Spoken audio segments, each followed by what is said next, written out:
오늘 본문인 시편 23편은 너무나 우리에게 잘 알려져 있는 말씀이기도 하고 너무나 유명한 말씀이죠. 그냥 한 절 한 절 쭉 읽어 내려가기만 해도 은혜가 되고 또 절로 위로가 되는 말씀입니다. 이 다윗의 시라고 알려진 오늘 시편 본문은요, 이렇게 시작하는데 우리 1절의 말씀을 다시 한번 같이 읽어보도록 하겠습니다. 함께 읽겠습니다. 여호와는 나의 목자시니 내게 부족함이 없으리로다. 아멘. 자, 여러분, 그런데요, 정말 솔직히 이 말씀에 진실로 아멘 하십니까? 여호와 하나님이 나의 목자이시니까 내게 부족함이 전혀 없다. 이 짧은 한 문장의 고백은요, 곱씹을수록 너무나 놀라운 믿음의 고백임을 알 수 있습니다.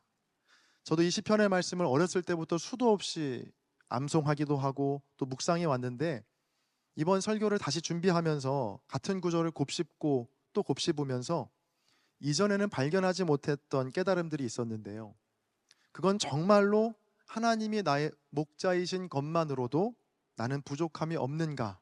라고 하는 질문, 도전이었습니다. 여러분, 잘 생각해 보세요. 다윗은 이렇게 고백하죠. 하나님이 나의 목자이신 것만으로도 내게는 부족함이 없습니다. 그런데 이 고백에는요, 어떤 또 다른 의미가 숨어 있냐면요, 하나님, 제가 지금 몸이 건강하지 않아도 하나님이 나의 목자이신 것만으로도 저는 충분합니다. 이런 고백도 담겨 있고요. 하나님, 제가 지금 경제적으로 어렵지만 하나님이 나의 목자이신 것만으로도 저는 이미 충분합니다. 또 하나님, 제가 속이 상하고 복잡한 일들에 얽혀 있지만 그럼에도 하나님이 나의 목자이신 것만으로도 저는 부족함이 없습니다. 라는 의미도 담겨 있다는 것이죠. 자, 이러한 의미를 생각하고 다시 1절 말씀을 읽으니까 이 1절의 고백이 얼마나 위대한 믿음의 고백이었는지를 새삼 깨닫게 되었습니다. 여러분, 이 시를 노래한 다윗의 삶을 한번 생각해 보세요. 우리가 흔히 생각하기로 다윗 하면 성공한 인생, 또 모두가 부러워할 만한 삶을 살았던 것 같지만 이 성경을 자세히 읽어보면요, 다윗만큼 불행한 인생이 또 없습니다.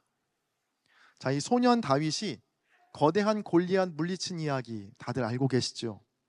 그 장면, 그 순간만 보면 다윗의 인생이 정말 멋져 보이고 위대해 보이지만 다윗이 골리앗을 물리친 이후의 그의 삶을 살펴보면 그는 도망자의 삶으로 전락하게 됩니다.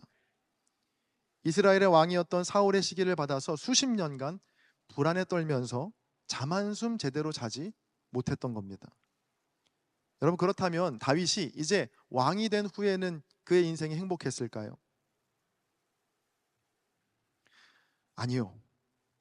당시의 고대 근동의 왕들에게 너무나 당연했던 부하의 아내를 취했다는 것 때문에 다윗은 하나님께 엄청난 징계를 받게 됩니다. 밧세바 사건이었죠. 또 아버지로서의 다윗은 어땠냐 하면 다윗의 장남 암논이 그의 이복 누이였던 다윗의 딸인 다말을 욕보이게 되고요, 이에 분노한 압살롬이 형 암논을 살해하는 사건이 성경에 기록되어 있습니다. 그러니까 자식들끼리 죽고 죽이는 끔찍한 일을 아버지로서 그 장면을 봐야 했던 겁니다. 압살롬은 거기에서 멈추지 않고 아버지 다윗을 향해 반역을 일으켰습니다. 아버지를 향해 칼을 겨누었던 이 암논은요, 압살롬은 다윗의 장군이었던 요압에 의해서 죽음을 당하게 됩니다. 자, 보세요. 소년 다윗, 청년 다윗, 그리고 왕이 된 장년의 다윗까지 그 어느 시기를 살펴봐도 다윗의 삶은 평안하거나 만족할 만한 때가 없었다는 사실을 깨닫게 됩니다. 자, 그런데 다윗은 오늘 본문에서 이렇게 고백하고 있는 겁니다. 여호와는 나의 목자시니 내가 부족함이 없으리로다. 그러니까 저는 궁금해졌습니다. 이토록 고난과 어려움이 가득한 삶을 살았던 다윗이 어떻게 하나님이 나의 목자이신 것만으로도 부족함이 없다는 이 고백을 할 수 있게 된 것일까? 저는 그 이유를 오늘 시편에 나오는 세 단어로 한번 정리해 봤는데요. 먼저 첫 번째로 2절에 있는 푸른 풀밭이라는 단어입니다. 이 다윗에게는 목자 되시는 하나님께서 나를 푸른 풀밭으로 반드시 인도하신다는 온전한 신뢰가 있었습니다. 때로는 메마른 골짜기나 위험한 짐승들로 가득한 곳을 지나간다고 해도 그곳이 결코 목자 되시는 주님의 목적지가 아니고 나를 마침내는 푸른 풀밭과 쉴만한 물가로 인도하신다는 믿음이 다윗에겐 있었던 겁니다. 다윗은 누구보다 그것을 잘 알았습니다. 왜냐하면 다윗 자신이 목자였거든요. 자기에게 맡겨진 양들을 편히 쉬게 하기 위해서, 또 배불리 먹게 하기 위해서 목자는요, 양들을 어떻게든 안전하고 풍요로운 땅으로 인도합니다. 이 목자가 생각한 푸른 풀밭까지 이르기 위해서는요, 그 과정 속에 때로는 위험해 보이고 때로는 메말라 보이는 땅도 지나가야 합니다. 만약 양들이 지금 내가 걷고 있는 곳이 메말라 보이고 위험해 보인다고 해서 목자의 인도를 따르지 않는다면 어떻게 될까요? 결코 목자가 안내하는 푸른 풀밭에 도달하지 못할 것입니다. 자, 보통의 목자들도 어떻게든 양들에게 좋은 것을 주려고 애쓰고 노력하는데, 하물며 하나님께서 우리의 목자이시니 여러분 무엇이 더 필요하겠습니까? 인생을 살다 보면 하나님께서 나를 푸른 풀밭이 아니라 메마른 광야와 불편한 골짜기로 인도하신다라고 느껴질 때가 우리 삶에 종종 있습니다. 그러니까 차라리 하나님을 믿지 않고 하나님께 기도하지 않고 살았던 때가 더 좋았다라고 생각될 만큼 매일의 삶이 고단하고 어려울 때가 반드시 있다는 겁니다. 여러분, 그때는요, 우리의 믿음의 걸음을 멈춰야 할 때가 아니고 도리어 더 힘을 내서 믿음으로 그 걸음을 이어가야 하는 때입니다. 왜냐하면 하나님께서는 반드시 당신의 양들을 푸른 풀밭과 쉴만한 물가로 인도하시기 때문입니다. 지금 당장은 메마르고 지금 당장은 거칠더라도 하나님의 목적지는 그 메마른 광야가 아니고 푸른 풀밭임을 여러분 꼭 기억하시기를 바랍니다. 그 선하신 목자 되시는 하나님을 여러분 온전히 신뢰하시면서 끝까지 믿음 붙드셔서 주님 다시 오실 때까지 끝까지 믿음 붙드셔서 하나님께서 예비하신 푸른 풀밭과 쉴만한 물가에 당도하시는 저와 여러분 되시기를 주의 이름으로 간절히 축복합니다. 자, 두 번째로 4절에 있는 사망의 음침한 골짜기라는 단어를 살펴보겠습니다. 이 세번역 성경에는 이 단어를요, 죽음의 그늘 골짜기라고 번역하고 있는데, 자, 이 음침한 골짜기에는요 두 가지 의미가 있습니다.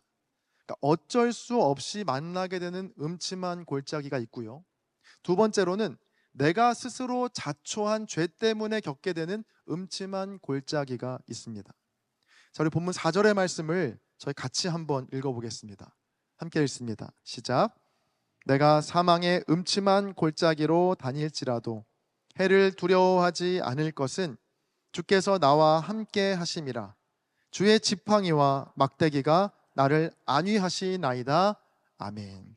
다윗은 고백합니다. 내가 사망의 음침한 골짜기로 다닐지라도 내가 두려워하지 않는 이유는 주님께서 나와 함께 하시기 때문이다. 자, 여러분, 다윗은 지금 어떤 하나님을 고백하고 있나요? 바로 죽음의 골짜기에서도 나와 함께 하시는 하나님, 그러니까 나를 버리거나 나를 외면하지 않으시는 하나님이라고 고백하고 있습니다.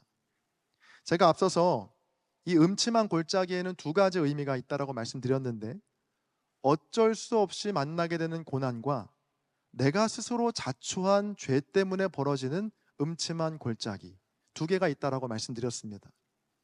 자, 이 전자의 경우에는 함께 하시는 하나님이 이해가 갑니다. 유한한 인간에게 겪는 어려움, 또 갑자기 닥친 재난이나 또 사고 등을 만나게 될 때 그 순간에도 하나님께서 우리와 함께 하신다.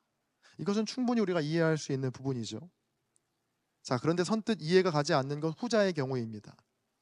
내가 스스로 자초한 어려움 앞에서도, 내 죄 때문에 벌어진 일들 앞에서도 하나님은 우리와 함께 하신다라는 건데요, 다른 누구의 잘못이 아니고 오직 나의 죄악과 나의 범죄로 인해서 자초한 그 죽음의 그늘에서조차도 하나님은 우리를 포기하지 않으시고 우리와 함께 하신다는 겁니다.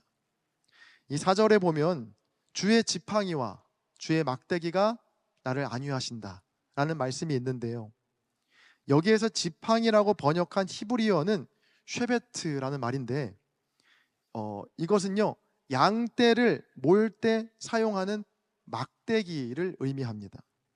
그리고 막대기라고 번역한 히브리어는 미슈에넷인데, 이 미슈에넷은 구덩이에 빠진 양을 꺼낼 때 쓰는 지팡이를 가리키는 말입니다. 자, 그래서 히브리어의 뜻으로 4절을 번역하면 지팡이와 막대기보다는 순서를 바꿔서 막대기와 지팡이라는 순서가 더 적합할 수 있습니다.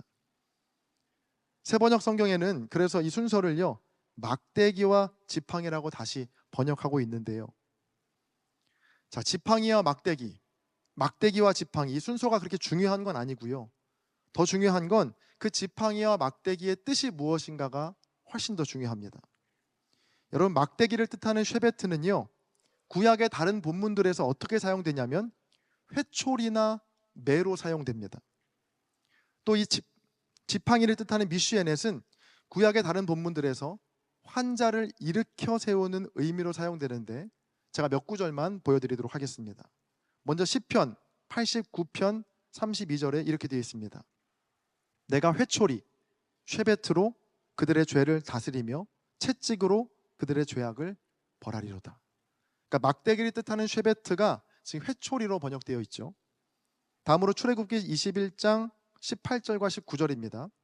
사람이 서로 싸우다가 하나가 돌이나 주먹으로 그의 상대방을 쳤으나 그가 죽지 않고 자리에 누웠다가 지팡이 즉 미슈에넷을 짚고 일어나 걸으면 그를 친 자가 형벌은 면하되 그간의 손해를 배상하고 그가 완치되게 할 것이니라.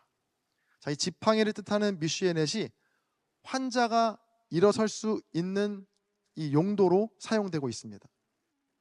자, 정리해 보면 이 목자 되시는 하나님께서는요 때로는 우리를 매서운 막대기로, 또 때로는 구원의 지팡이로 우리를 인도하시고 보호하신다는 겁니다. 어쩔 수 없는 구덩이를 만나게 될 때는 구원의 지팡이를 내려주셔서 우리를 건져주시고, 또 나의 죄악, 또 나의 실수로 자초한 죽음의 골짜기를 거닐 때에는 매서운 회초리와 막대기로 우리를 바른 길로 인도하신다라는 겁니다. 여러분, 다윗은 진실로 주님의 이 지팡이와 막대기를 의지하고 신뢰했습니다. 사울 왕으로부터 도망 다녔던 억울했던 세월 동안 그 시간에도 다윗이 하나님을 떠나지 않았던 이유는 주님의 지팡이를 의지했기 때문입니다. 나를 기가 막힌 웅덩이와 수렁 속에서도 건지시고 구원하시는 그 하나님을 온전히 신뢰했던 것이죠. 또 자신이 저지른 죄로 인해서 그가 엄청난 고난의 시간을 지날 때에도 역시 다윗은요 하나님을 떠나지 않았습니다. 매서운 막대기로 나를 치시는 그 하나님의 훈계 앞에서도 다윗은 끝까지 하나님을 신뢰했던 것입니다.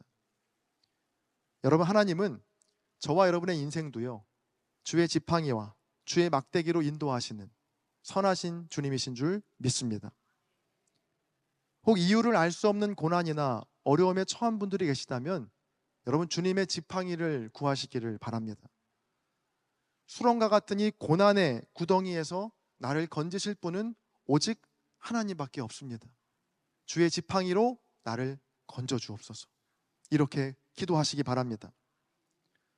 또 나의 잘못과 나의 지은 죄로 인해서 겪는 고난이라면 여러분, 그 고난의 시기를 잘 통과하시기 바랍니다. 그러니까 어떻게든 회초리를 피해 보려고 도망 다니지 마시고요, 도리어 그 시간을 회개와 성숙의 기회로 삼으시기를 바랍니다. 주의 막대기로 내 인생을 치실 때 여러분, 잘 맞을 줄도 알아야 합니다.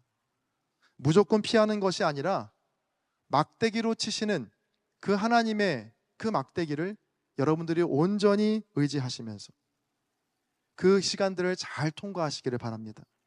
왜냐하면 그 막대기는요 우리를 죽음의 골짜기로 내모는 막대기가 아니고요, 도리어 죽음의 골짜기에서 건지시는 막대기이기 때문입니다. 저와 여러분 모두가 어떤 상황 속에서도 그 선한 목자 되시는 주님을 붙드는 믿음의 사람들 되시기를 간절히 축원합니다. 마지막 세 번째로 살펴볼 단어는 5절에 있는 원수의 목전이라는 단어입니다. 우리 5절의 말씀도 화면을 보시면서 같이 한번 읽어보겠습니다. 함께 읽습니다. 시작. 주께서 내 원수의 목전에서 내게 상을 차려주시고 기름을 내 머리에 부으셨으니 내 잔이 넘치나이다. 아멘. 자, 이 4절까지는요, 하나님과 나와의 관계를 목자와 양의 관계로 풀이했다면 5절과 6절은 목자와 양이 아니고 왕과 손님의 관계로 설명하고 있습니다. 자, 보통 5절의 말씀을 묵상할 때 이런 생각을 많이 하죠. 하나님께서 나를 저 원수들이 보는 앞에서 왕의 식탁으로 초대하셔서 원수들은 배를 쫄쫄 굶기시고 그 앞에서 나에게는 성대한 음식을 제공해 주심을 통해서 통쾌하게 복수하게 하신다. 자, 이렇게 왕의 식탁을요, 복수와 심판의 관점에서 종종 바라보는데 저도 5절을 묵상할 때 늘 이런 이미지를 떠올렸거든요. 그런데 오늘 말씀을 준비하면서 여러 주석들과 책들을 읽고 묵상하면서 이 5절의 말씀이 제게 새롭게 다가왔습니다. 이 5절은 단순히 나의 원수를 혼내는 이게 장면이 아니라는 거예요. 무엇이냐면 바로 원수에게조차 상을 차려주시고 그를 식탁으로 초청하시는 하나님의 놀라운 사랑이 담겨 있다는 겁니다. 그러니까 나를 대적하던 원수조차 하나님의 긍휼 아래 머물게 하시는 분이 바로 우리의 하나님이다 하는 고백이 담겨 있는 것이죠. 이건 단순히 저의 개인적인 생각이나 주장은 아니고요. 여러분, 복음서를 잘 떠올려 보시면 예수님을 떠올려 보세요. 이 예수님의 식탁에는요, 언제나 죄인들과 병자들이 있었고요. 심지어 자신을 죽이려 했던 바리새인들과도 주님은 식탁을 같이 하셨습니다. 또 마지막 만찬에서는 원수였던 가룟 유다까지도 그 식탁으로 초청하신 분이 바로 우리 주님이셨죠.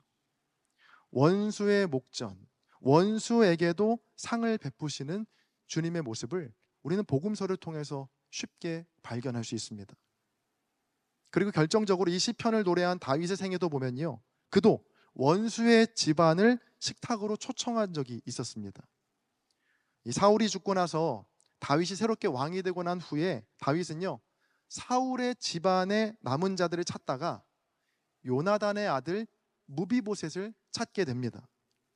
이 무비보셋은요, 두 다리를 저는 장애를 갖고 있었습니다. 자, 다윗을 죽이려 했던 사울의 손자이기도 했습니다. 정치적으로 계산해 보면 다윗의 왕권을 충분히 위협할 수 있는 직전 사울 왕조의 혈통이었으니까 그도 역시 제거 대상이 될 수 있었겠죠. 하지만 다윗은 그를 죽이는 대신에 그를 자신의 식탁, 즉 왕의 식탁으로 그를 초청합니다. 원수의 자손에게 상을 차려주고 왕의 아들처럼 그를 대우하는데 사무엘하 9장 13절의 말씀을 제가 읽겠습니다. 무비보셋이 항상 왕의 상에서 먹음으로 예루살렘에 사니라. 그는 두 발을 다 절더라. 이 가장 어두운 순간, 가장 가까이라는 책에 보면 이런 글귀가 있습니다. 예수님의 진짜 원수는 그분이 나쁜 일을 한 사람들과 함께 식사한다는 사실을 도무지 견딜 수 없어 하는 자들이다. 나와 같은 사람, 그리고 당신 같은 사람 말이다. 여러분, 우리 주님은요, 원수까지도 당신의 식탁으로 초청하시는 자비의 하나님이신 줄 믿습니다. 그렇다면 우리의 식탁은 어때야 할까 생각해야 합니다. 나와 조금 마음이 맞지 않는 사람이라고 해서 그를 잘라내고 배제하고 또 그에게 굴욕감을 준다면 어쩌면 주님의 진짜 원수는 그들이 아니라 바로 우리가 될 수 있다는 사실을 여러분 꼭 기억하시길 바랍니다. 이제 말씀을 정리하겠는데요, 시편 23편에 나오는 세 단어를 통해서 선한 목자 되시는 하나님의 성품을 살펴봤습니다. 첫 번째, 푸른 풀밭. 선한 목자 되시는 주님은 우리의 인생을 푸른 풀밭으로 반드시 인도하시는 분이십니다. 푸른 풀밭으로 가는 과정 속에서 메마르고 협착한 골짜기를 지날 때도 있지만 하나님의 최종 목적지는 푸른 풀밭과 쉴만한 물가임을 여러분 기억하시면서 끝까지 믿음의 걸음 이어가시기를 바랍니다. 두 번째로 사망의 음침한 골짜기입니다. 죽음의 그늘이 가득한 어둠 속을 거닐 때에도 주님은 우리와 함께 하십니다. 이 고난이 나의 죄 때문이라면 하나님께서는 주의 막대기로 나의 교만과 죄악을 치시면서 기어코 우리를 옳은 길로 인도하십니다. 또 당한 고난의 이유를 알 수 없는 억울한 고난이라면 하나님께서는 주의 지팡이를 통해서 우리를 건지시는 분이십니다. 마지막 세 번째로 원수의 목전입니다. 원수의 목전에서 차려주신 식탁은 원수를 심판하는 심판대가 아니고 원수까지도 초청하시는 환대와 사랑의 식탁임을 여러분 기억하십시오. 주님의 진짜 원수는 죄인들과 세리들을 자신의 식탁에서 밀어냈던 바리새인과 율법학자였음을 여러분 기억하시면서 더 많은 이들을 주님의 식탁으로 초청하시는 주님 닮은 저와 여러분 되시기를 간절히 축복합니다. 이제 마지막으로 우리 본문 6절 마지막 절을 함께 읽겠습니다. 함께 읽습니다. 시작. 내 평생의 선하심과 인자하심이 반드시 나를 따르리니 내가 여호와의 집에 영원히 살리로다. 아멘. 나의 어떠함이나 또 나의 어떤 상황 속에서도 평생 동안 나를 선하심과 인자하심으로 추격해 오시는, 끈질기게 우리를 붙드시는 그 선하신 하나님 신뢰하시면서 여러분 주님의 양으로 또 신실한 그리스도인으로서 복된 삶을 누리시는 저와 여러분 모두가 되시기를 간절히 축원합니다. 아멘.